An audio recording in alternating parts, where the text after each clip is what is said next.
First of all, I wanted to say, I'm Kristina Arnold. I teach in the art department. It's awesome to see so many people here, faculty, students from both colleges, likely more that I don't know. And so thanks for your interest in showing up. This is really, as a university, we talk about interdisciplinary.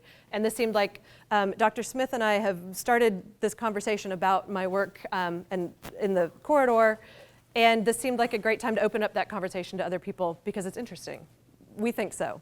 So thanks for joining us. Some thank yous first to Dr. Schulte, who just introduced, for kind of conceiving the idea. Basically, he said, hey, I have this 16-foot long case in the Snell Hall. Don't you want to put some art in it? And I said, I actually happen to be working on this project that's about 16 feet long, sure. Thanks to Jessica Dunnigan for all like the legwork to actually make it happen. Two sort of professional support shout-outs. RCAP actually funded part of the studio, which allowed me to blow the glass. So thanks to them. And to the Kentucky Foundation for Women, who is an unusual organization. They're a social change and feminist arts organization in Kentucky.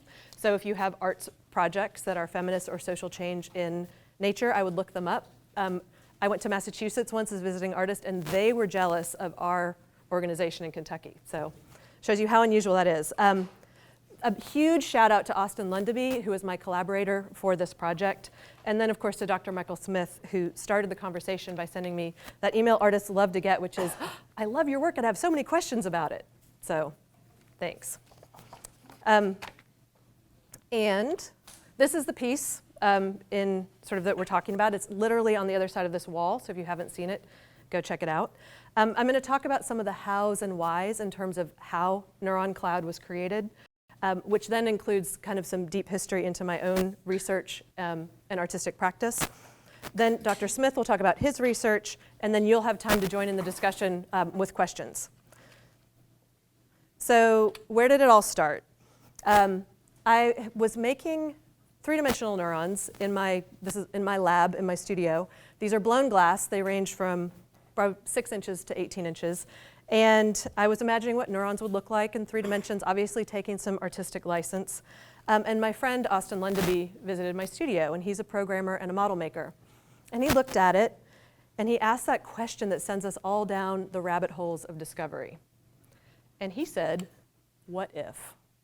Oh, what if? What if they light up?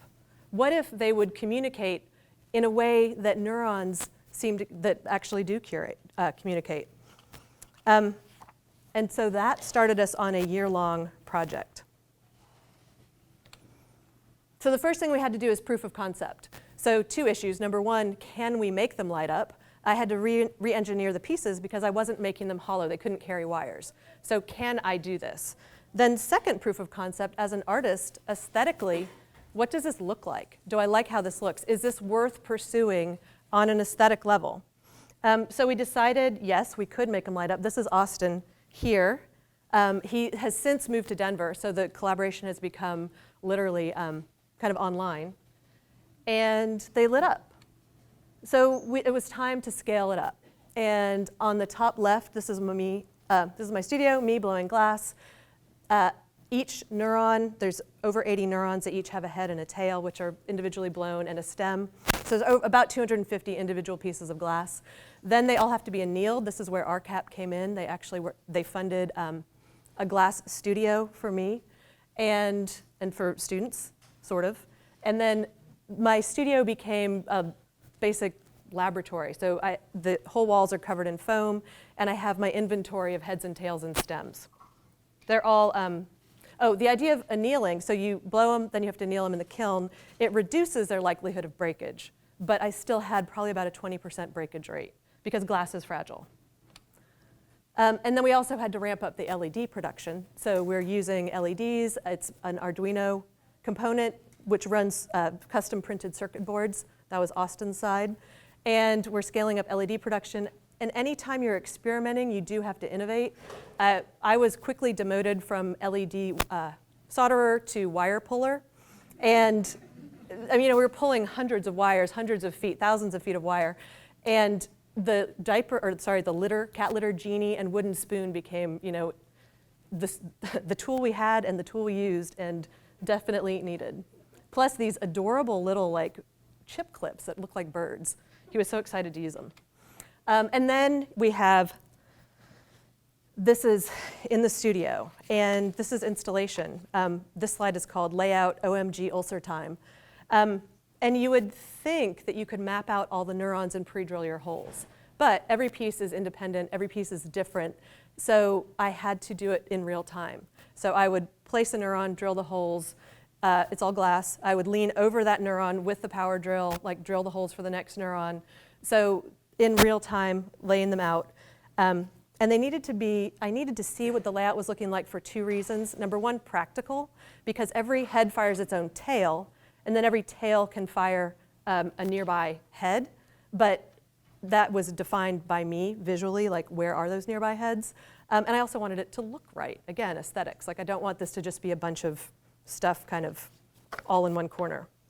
So those of you in my 2D design class, see 2D design always. Always with the good composition.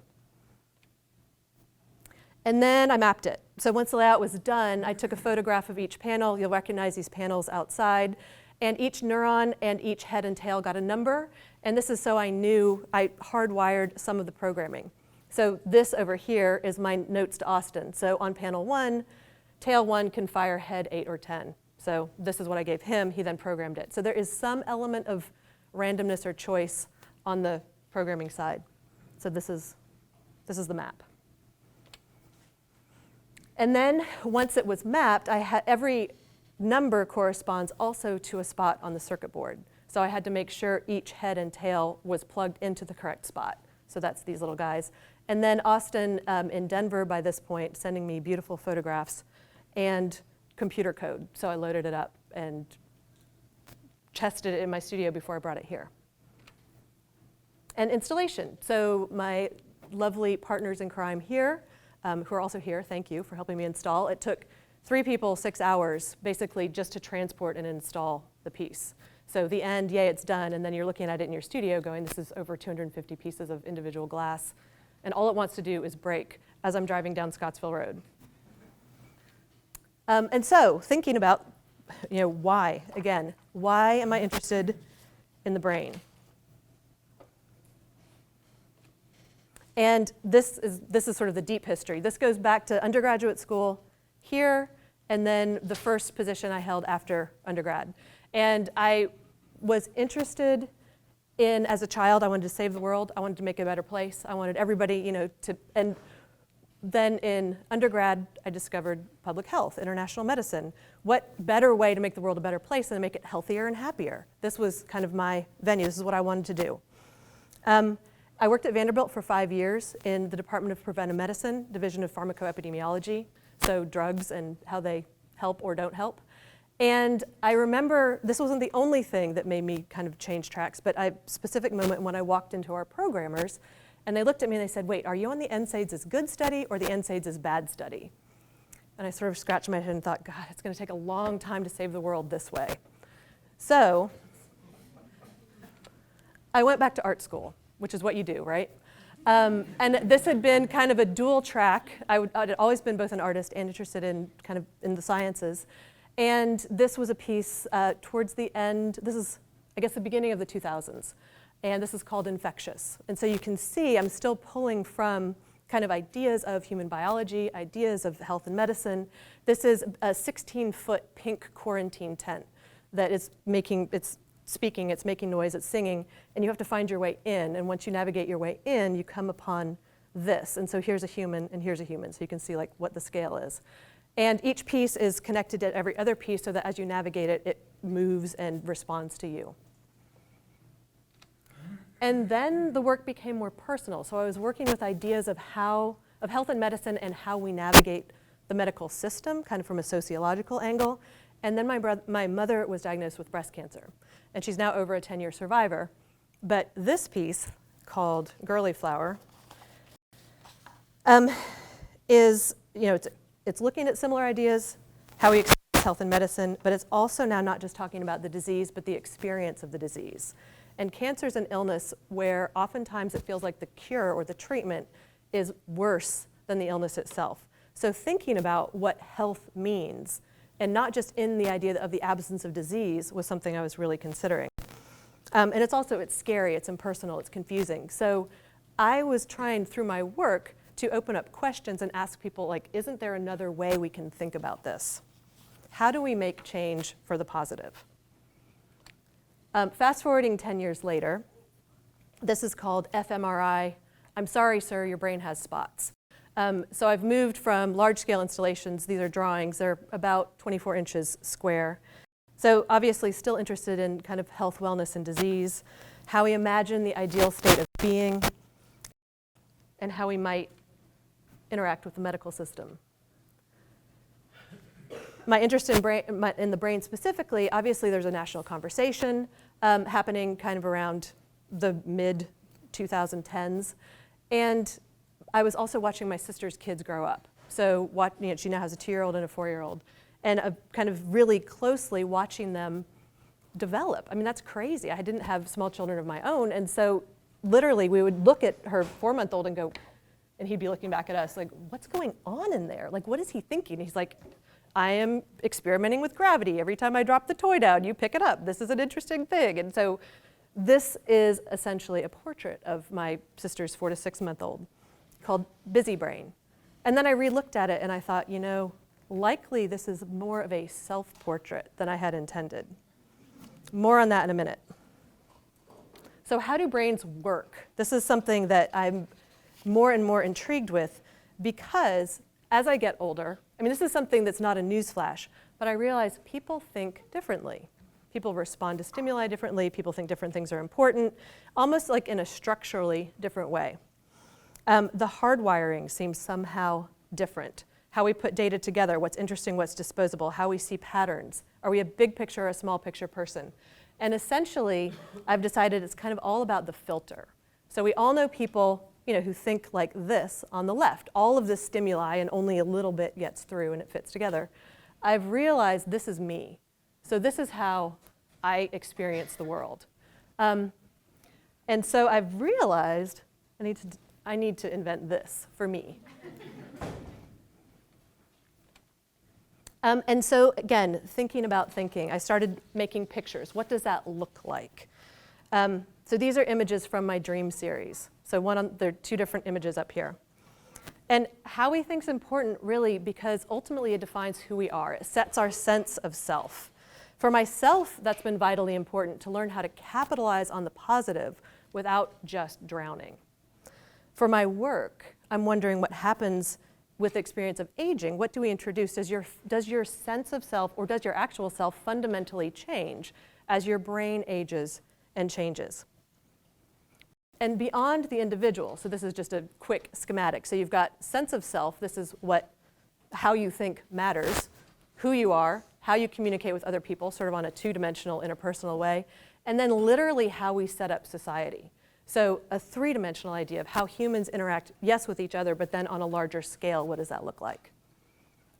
I realized I'd been making pictures of this too. So thinking, why is communication important? Why is it important to learn that other people think differently from you? And I think it's called communication disconnect. So this is that realization, other people don't think like me when you look at them and you think to yourself, I think what you're hearing isn't what I'm actually saying. So how this interpersonal way that we navigate the world becomes literally important in how we kind of survive. In terms of a larger 3-dimensional level, how we kind of integrate this idea of communication at a societal level. And again, this is called family conversation. You can see that once again, this ability to identify communication, how we communicate, and literally communicate can be more or less effective. If you all have families, this is called family conversation. You probably have that Thanksgiving or it's coming up. Oh boy. This image is called degenerate or degenerate. It's spelled the same, play on words. As artists, scientists, educators, and thinkers, we all have a role to play in investigating, learning, and expanding what we know. So all of us in this room have a job to do. For me, beyond understanding my idea of what reality, my goal is kind of twofold. Number one, I want to understand, but I also want to think about how, I don't want to just think about how, I want to reset paradigms. Reset how we think about others, reset how we consider aging. How do we use our tools to make change for the positive? This image specifically, is it about the loss, the functional loss you have as you age and your brain changes? Or is it about the ability to just say, okay, I'm trying to think of this without saying a bad word. F it, you know, I'm older, I don't care if my pants are unzipped. Like, embrace the you that's still there and all of the parts of life that enables you to do. How do we think about aging as change and celebrate those positives rather than think about it as loss? I've had this experience, this idea of how do we create change kind of on a one-to-one level at exhibits of my work. This is a bad picture of me, but it's the best one I could find. Talking to people about their experiences with family, their experiences with friends, with brain illnesses, with Alzheimer's, and them saying thank you for giving me this picture and a way to imagine it differently. As a researcher, all of us want to know, how do we scale that up? It's a question of impact. How do we make this change matter to the most people possible? So if you have the answer, you know, I'm open. But I also, one of my answers is to be able to provide a physical space. So how do you make a space for people to come together and have this ability to talk or have a paradigm reset? And so here we are. Physical space to come together, to have a conversation. Thank you all for joining us. Now on to Michael Smith. Thanks. Oh, I stole that.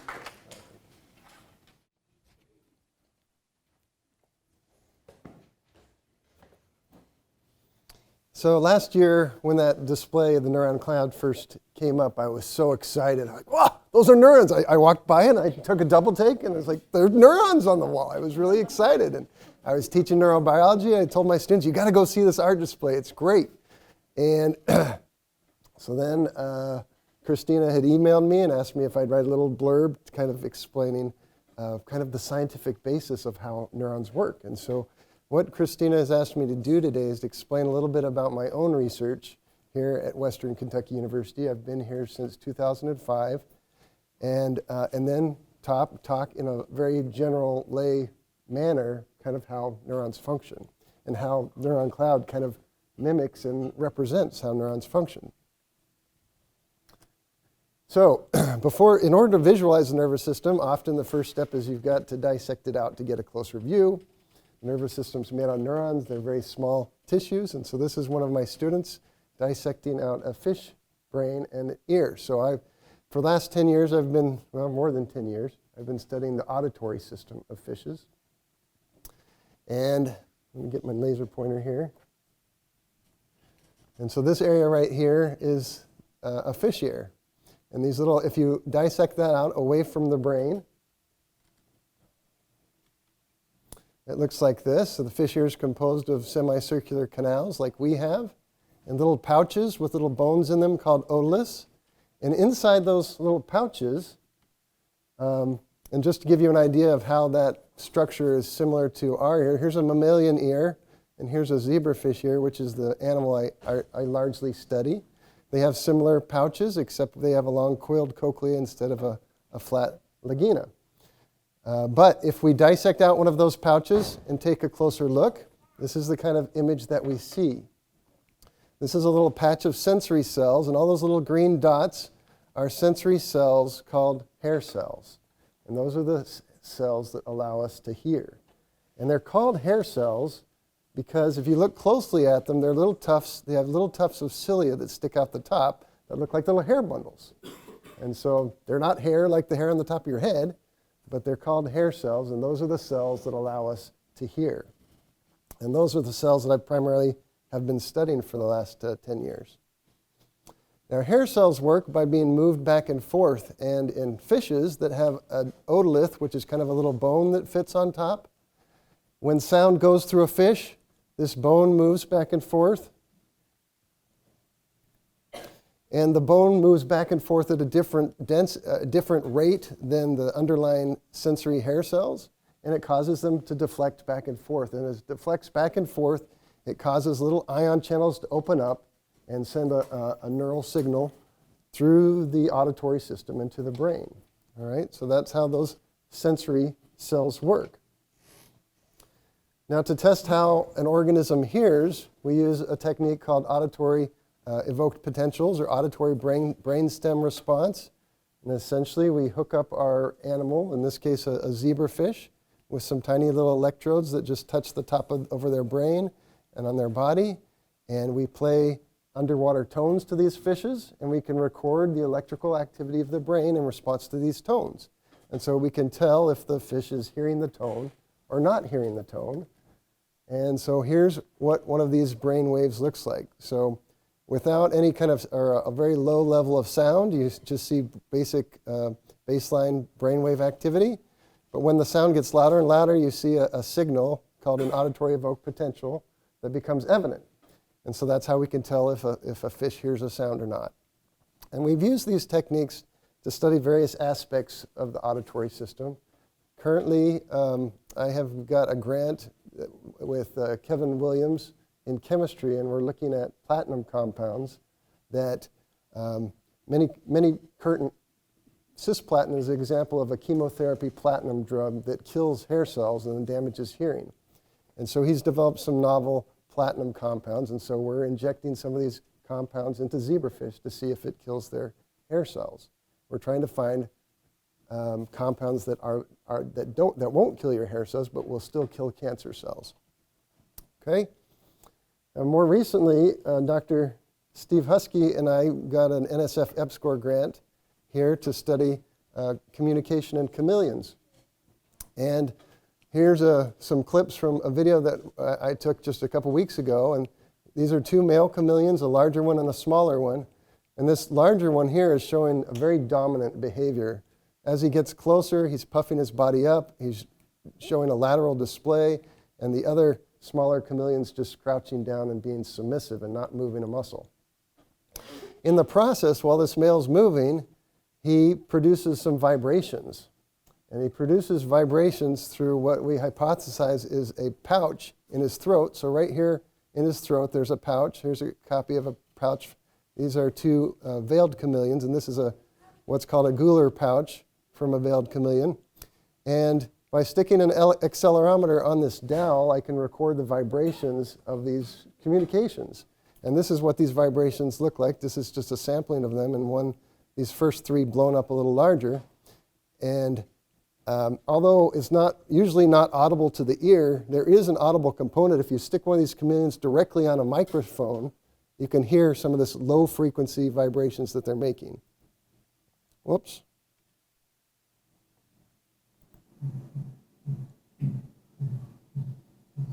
So it's just a very low frequency thump.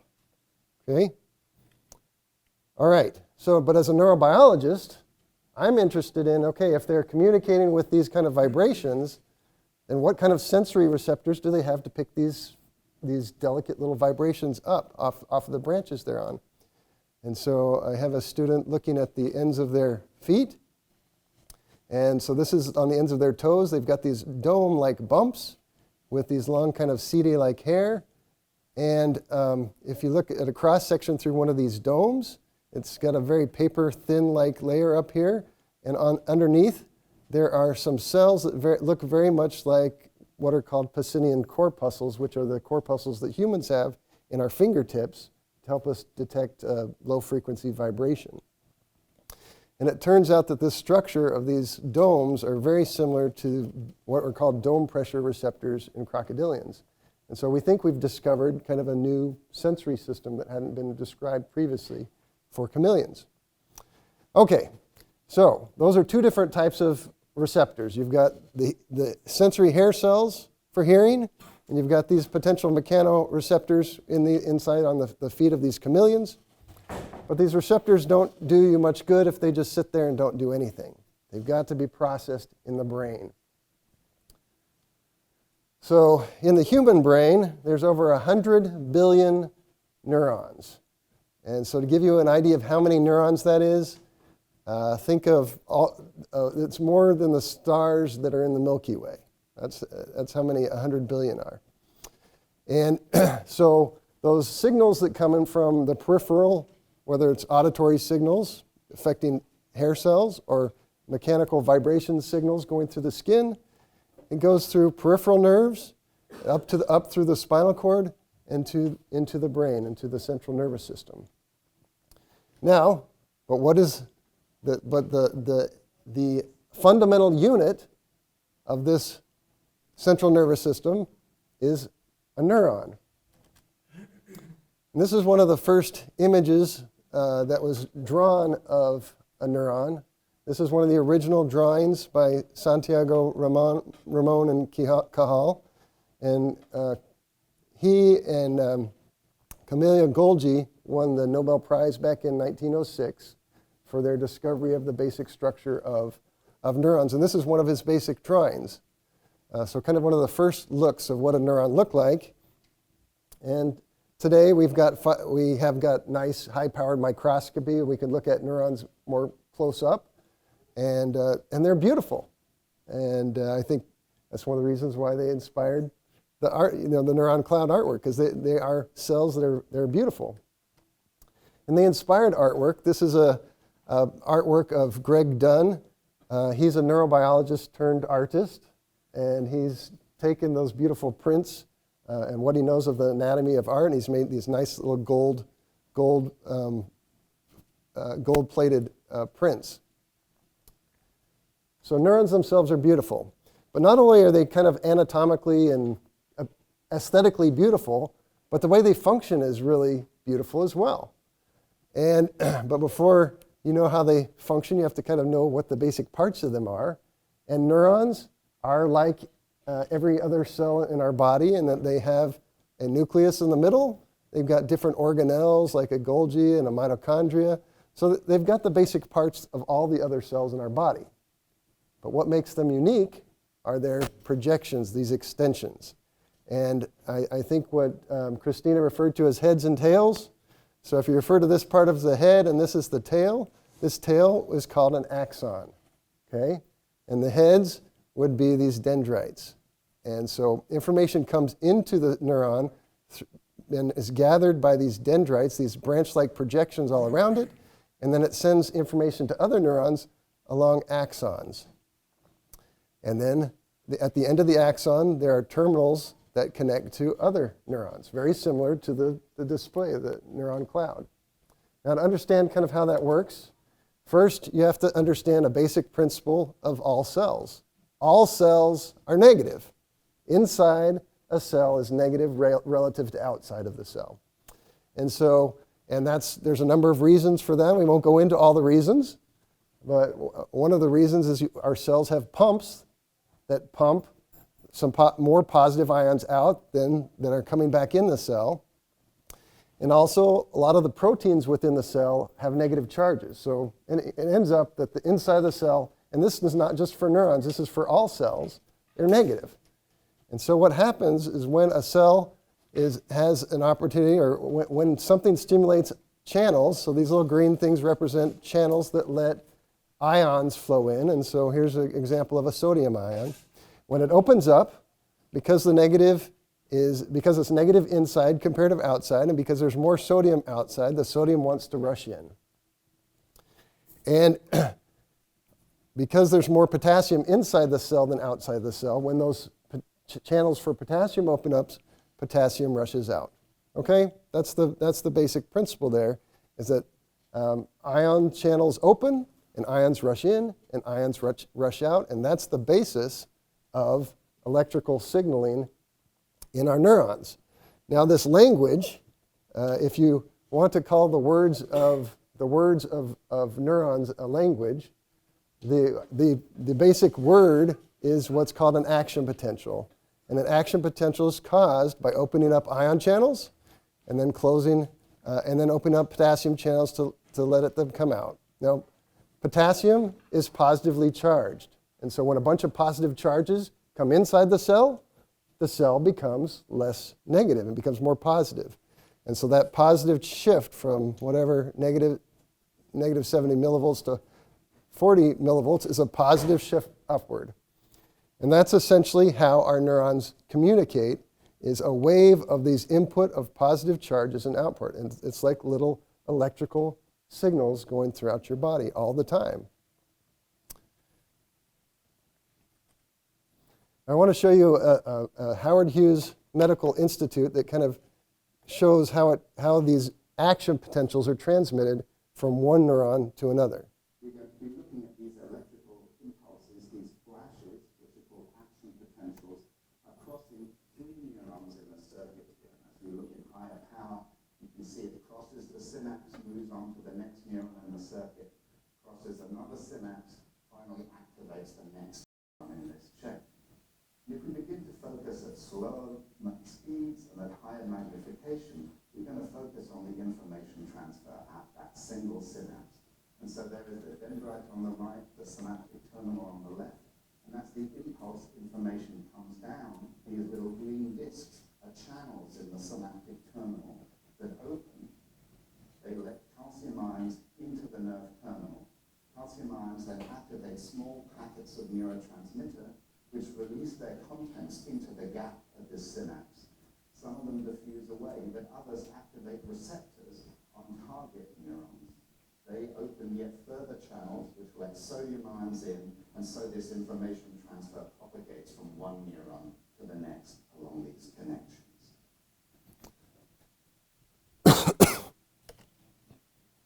So, if you saw in that animation, calcium was important in that process.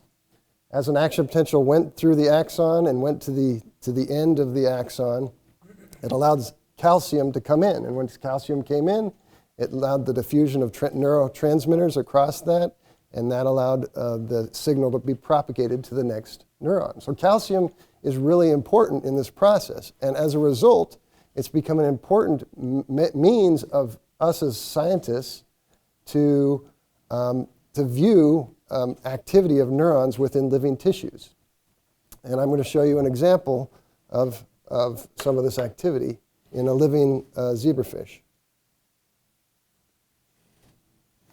Okay, so this is a live zebrafish in time, and basically each image is, they use a laser to take a picture, and each one of those flashes that you see in these areas of the brain are flashing when the neurons have an increase in calcium. Because there are molecules that these neuroscientists use that bind to calcium, and when they bind to calcium, it causes a flash of light, and so you can visibly see when the neurons are being excited. So in real time, we can see what's going on in the brain of this zebrafish.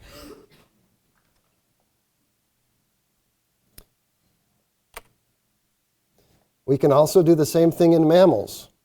So this is a thin slice of the hippocampus. The hippocampus, this is from a mouse hippocampus. The hippocampus is the part of your brain that's responsible for memory. And so for researchers studying Alzheimer's disease, the hippocampus is an area that they study. And so you see each one of these neurons lighting up, showing that they're being activated. And when you put a neurotransmitter on them, you can see that the activity of these networks go away. And this kind of image reminded me a lot of the Neuron Cloud because of the lights, all the lights lighting up. Okay, now to show to you that these connections really are electrical connections going through your body, Kristina is going to help me with the demonstration.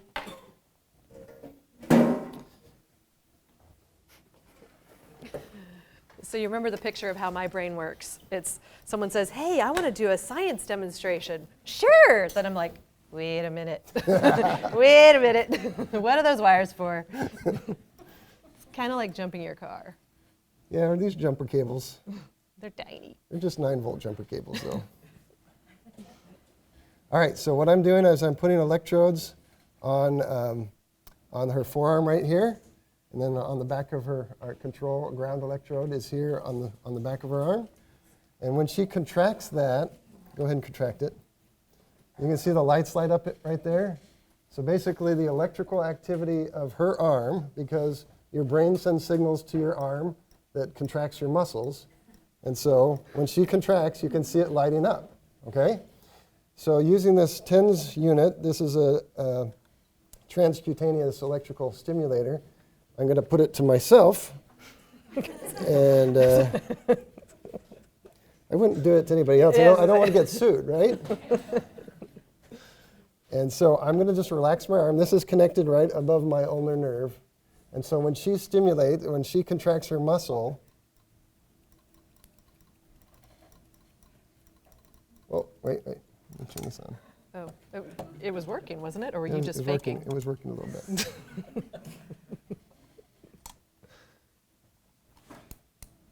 So I'm going for red here. I was saying this like totally appeals to my competitive nature. Like, oh, there's a measurer and its colors. Oh. All right, I don't know. It's mostly twitching my pinky.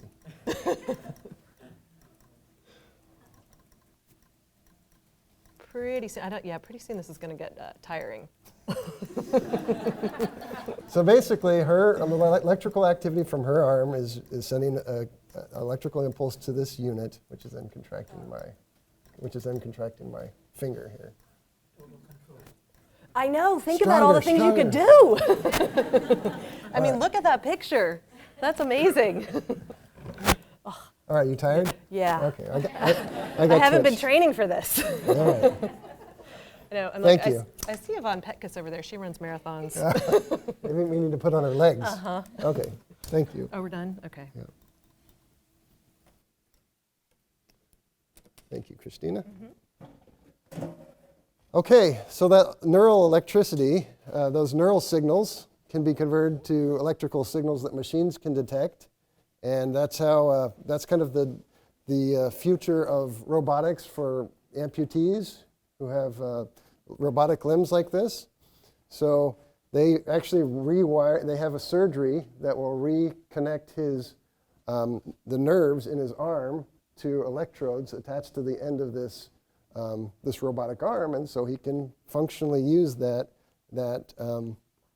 by relearning how he thinks how he sends signals to the end of his nub. And so really that's how it works, and it's pretty amazing. So these signals going through your body, they are electrical signals, and they're going on all the time, even when you're sitting still doing nothing. Now, the nervous system, to me, when we're talking about the link between art and science, I mean, to me, it's just beautiful. Look at that image. It's gorgeous to me. So this is a zebrafish that's been stained with some stains for tubulin. Tubulin is stained in neural tracts, so you can see all the neurons in this zebrafish. And there is a technique that's even better for visualizing neurons. It's called the rainbow technique. And I don't know if any of you have heard of green fluorescent protein, but green fluorescent protein is a protein that's found in jellyfish. It biofluoresces, and it fluoresces green, but scientists have tweaked it so you can have different varieties of it producing different colors. You can get a red, a green, a blue, and so you can add different varieties of these to fishes and to make a transgenic organism, an organism that's mostly zebrafish but has these jellyfish genes in them. And these genes are randomly expressed in neurons. So some pop up green, some pop up red, and some pop up blue. And because of that, you can easily visualize individual neurons, and you can trace their tracks and to see where they're going. And so this rainbow technique is very powerful and very artistic too. I think it's beautiful. You can have great images from it. So it can be also applied to mammals. This is a mouse hippocampus using the rainbow technique. And what you see is that the brain is not a random jumble of nerves. It's highly organized. They're organized in layers. You can follow the connectivity between the different layers, and it also makes a beautiful image. And here's just another rainbow image through a part of the cortex, where you can see the individual neurons and their connections. And you can even look more closely at those individual circuits between neurons. Now, we haven't made transgenic humans where you can do this with. It's not ethical to do that. But you can make a human rainbow using a different technique. It's called diffusion spectrum imaging.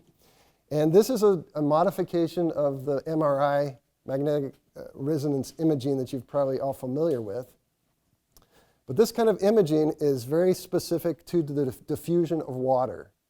And because neurons, the axons, are very lipid-rich, they have a lipid-rich layer around it, water molecules don't easily diffuse out of axons, and so that stays in it. And so when water molecules diffuse within axons, they do so in that along that axon, and so they diffuse in these tracks. And so each one of these represents an axon trace. And so this type of imaging, you can see where the neurons are going and where they trace. And they also make very beautiful artistic-like images. Here's another image like that. And one of the goals that neuroscientists are trying to do is make what's called a connectome. And you've heard of the Human Genome Project, right? Trying to get all of the DNA sequences. Well, the connectome is trying to map all the neural connections in the brain. Well, how many neurons do we have in our brain? Do you remember? 100 billion. That's a lot. That's a lot of connections. Well, to give you an idea, the connectome has been done for a roundworm. This is C. elegans. And the C. elegans, it was a good, simple model system because it only has 302 neurons. But with those 302 neurons, there's over 7,000 interactions and connections between them. So now think about how many interactions we have in our human brain with over 100 billion neurons. It's kind of seems an overwhelming job to try to figure out the human connectome. But these things also inspire art, and this is an artistic piece that kind of mimics that diffusion spectrum imaging that I showed you earlier. All right. Thank you for your attention and listening.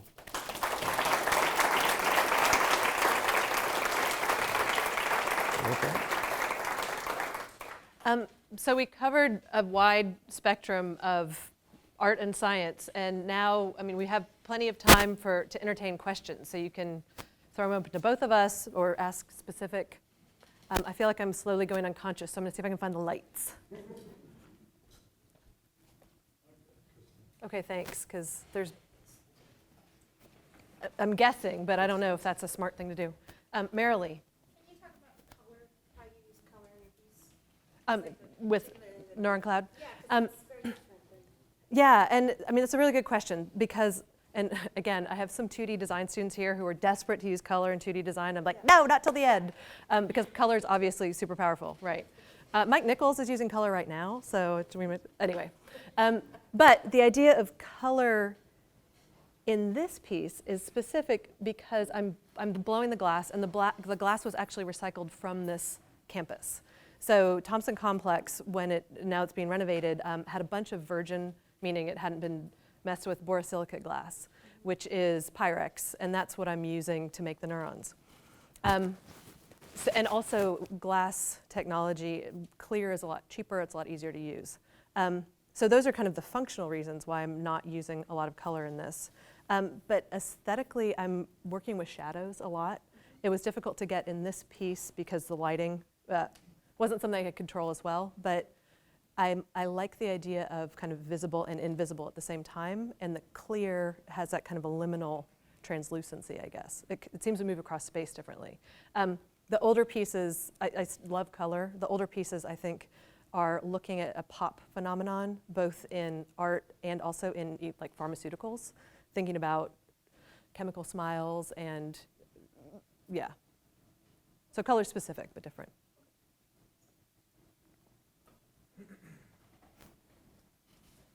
Probably more for Michael. Sure. For Michael, in that roundworm connectome project, there were 302 neurons and 7,000 connections. That's like 1 to 23. Do we think that the human is more connected or less connected or equal connected? I would probably say more connected. There's more things to connect to, so I would definitely say more.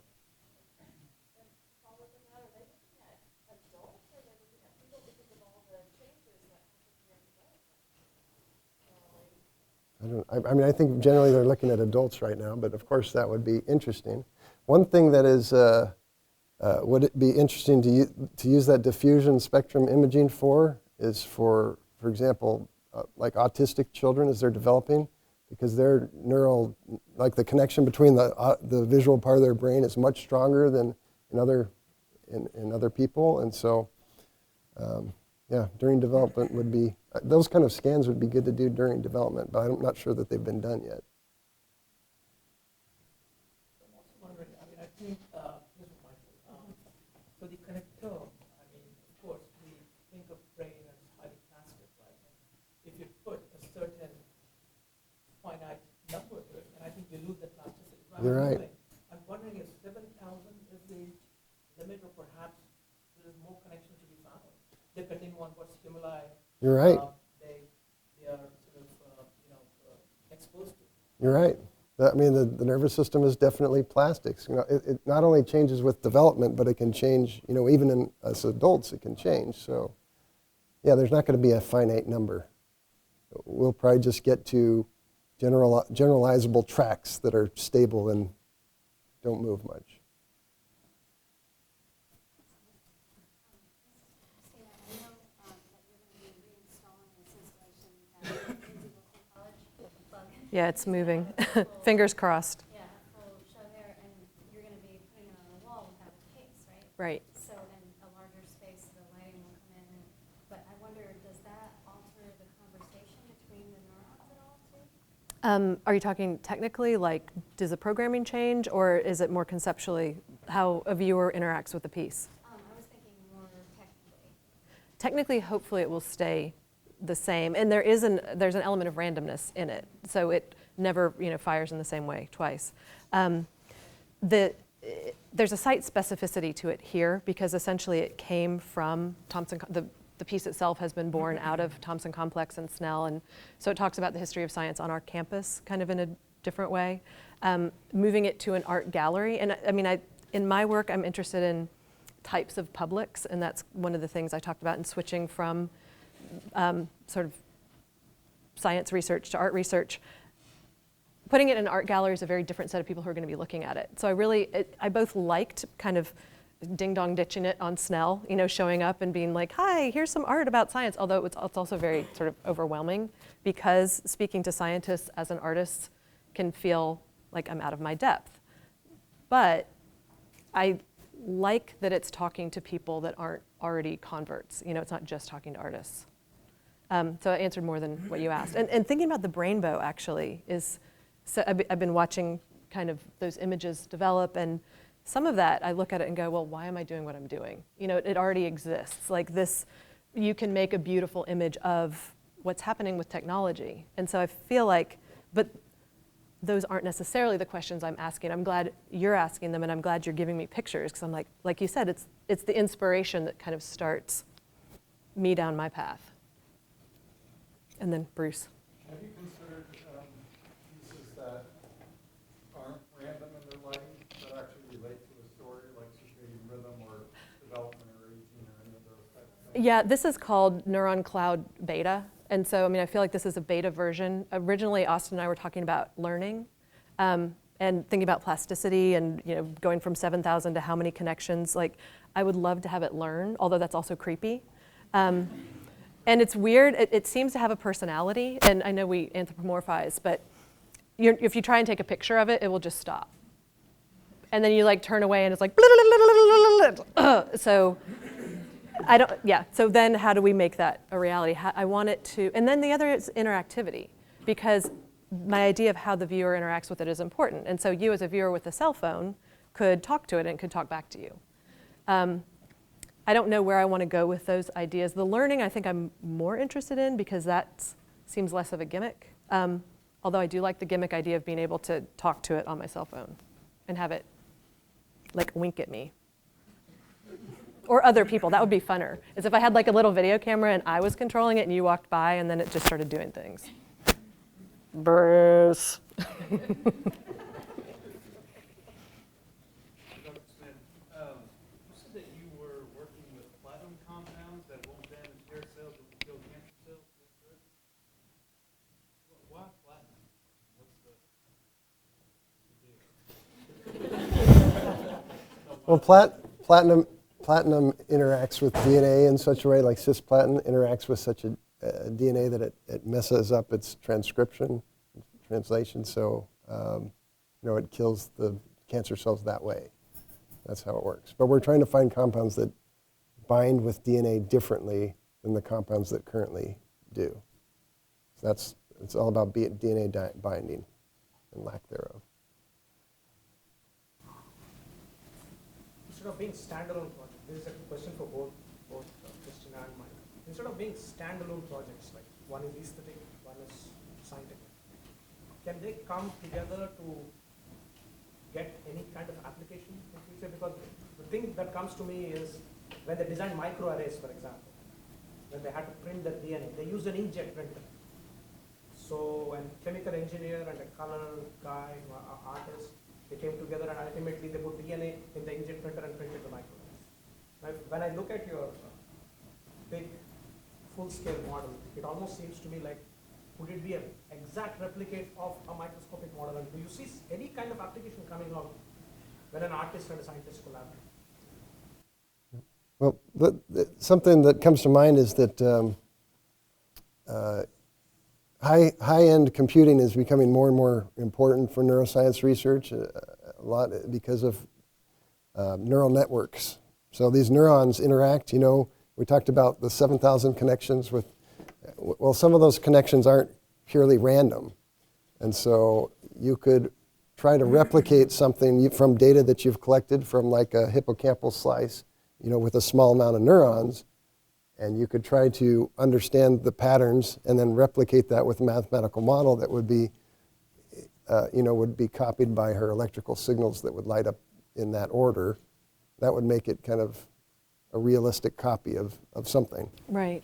And I think, yes, the answer is of course, and I'm not sure, part of this is we're each presenting our own research because this isn't a collaborative project, but the conversation is what's interesting because we're speaking across. And to be, the Neuron Cloud is a collaborative project, but that's myself with Austin Lundeby, who's the programmer model maker. And Virginia Commonwealth University, for example, has in their art program a prosthetics lab. And so they're working with the medical school. And actually, we share a student, Julie Shuck, who was your student first and then ours, I think, worked on the fish ear dissection and then came over and did an art degree, and she's now a medical illustrator. Or she's working in medical at Johns Hopkins. And medical illustrators, before the camera, used to actually draw the things because we didn't have the camera. And now because we have not just cameras, but microscopes and microscopy, are often illustrating concepts that can't be seen. So either conceptual or too small. Those are just kind of a couple specific. And so those of you students who are interested in this, part of this is yes, and that might not necessarily be what we're doing, but you guys go do it because it needs to happen. Because I was reading a book called The Science of Leonardo, and there he said that he getting that Mona Lisa smile is not just about art, but because we used to take cadavers and draw the whole human anatomy, and could in fact get the neural connections between an arm, and that's how we could get that smile so perfect. So that's a beautiful transition from science to art. Yep. So that's what I'm saying. Instead of looking under a microscope and trying to visualize everything, if you can get a full-blown model, an artist would be the best person to kind of. So Leonardo was both an artist and a scientist. Right. So each one of us can take those individual roles and merge and become that kind of. Yeah, and when you're talking about applications too, that moves into engineering, of course, which is, yeah. What about therapeutics? Do you think something will come up there too? Yes. Here and then Nancy. You both sort of briefly mentioned Alzheimer's as a good crossover. So I guess my science question is, do you think there's a coherent visual representation of that? I've heard it described as like a plaque accumulation. And my art question is, in terms of dealing with age and personal identity, do you think that's a palatable subject for the public, or could it be too dark? Would that be a potential display? Go ahead. Well, they've definitely done 3D imaging of plaques and structures in the brain, the amyloid plaques and different.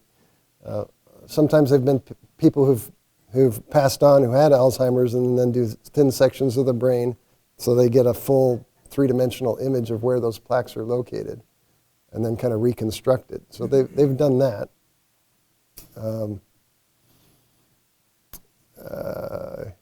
I don't know. Yeah, I yeah. I don't mean, know. I think this is, and exactly, like that is something we're both interested in. Cancer was another sort of crossover connection we had. I absolutely think art's job is to tackle the big questions and the questions that may not be beautiful. And you know, the I'm sorry, sir, your brain has spots is actually about plaque buildup. And so I think for myself, I try and use color, humor, in order to break taboo subjects open. Alzheimer's is something, and other kind of degenerative brain diseases are going to be a larger and larger issue.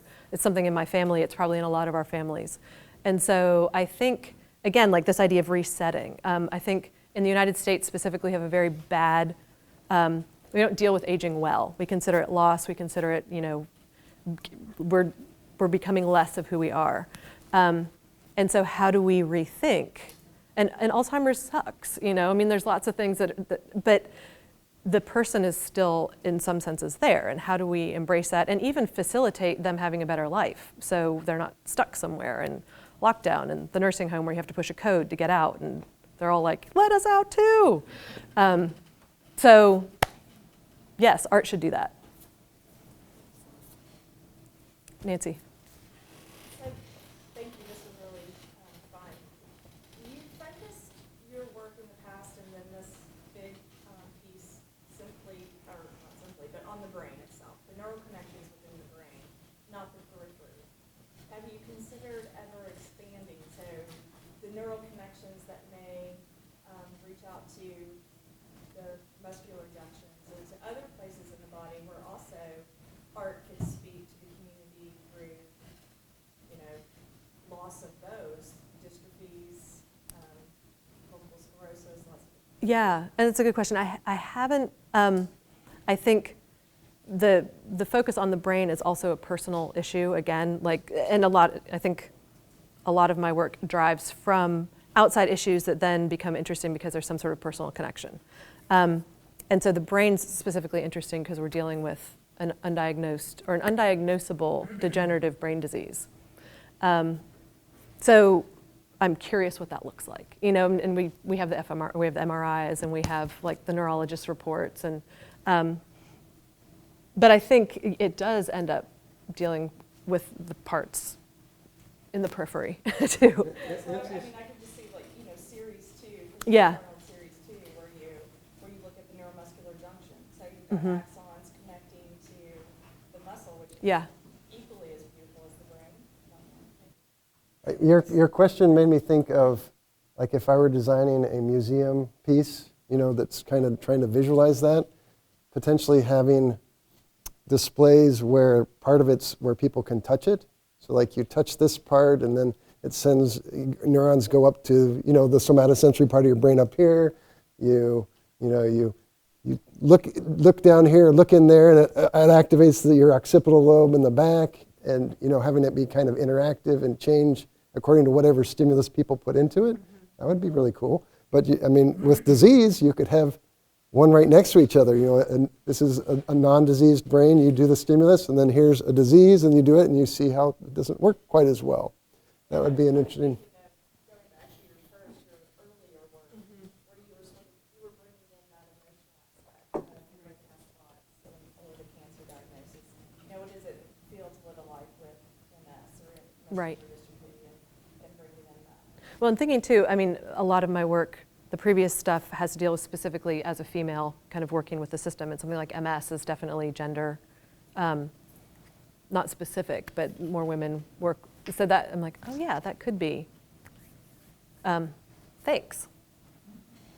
In your Neuron Cloud, I mean, is it programmed for randomness, or is it, or I mean, are you perhaps planning on maybe putting in some artificial intelligence I hope so. thing? Yeah. Currently, Very it's interactive, right? yeah. Currently, it's programmed for aesthetics over accuracy.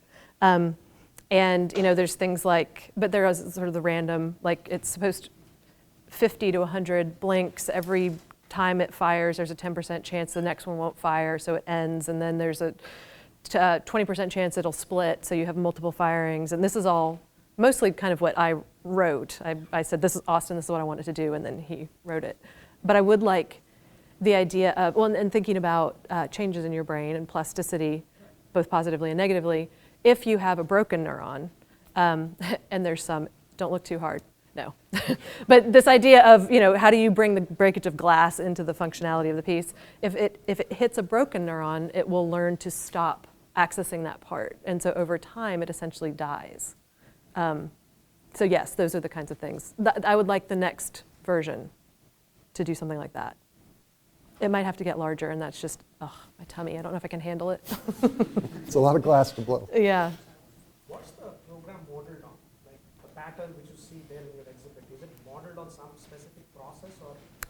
It's modeled on visually, if I'm looking at this neuron tail, the axon, what can it fire? What's around it? What dendrites will it hit? And so that's the hardwiring mapping. So once it starts, does the pattern remain more or less constant? No. Or it changes? Yeah. Oh, yeah.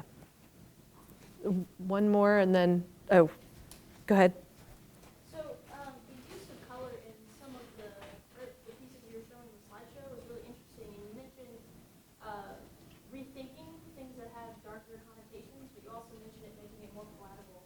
So were these exercises in self-discovery or more persuasive, and to get people to rethink the darker connotations with aging? Right. I think it's personal palette.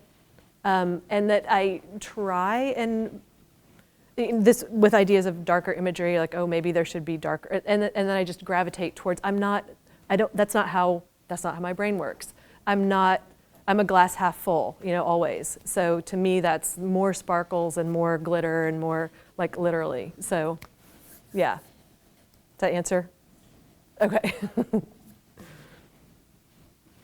Should Yvonne and then call it? This is just more of a common thinking about what the suggestions about specificity and like having it actually tell something. I think there are artists who illustrate, a full story, and there are artists who pose a question that stays open.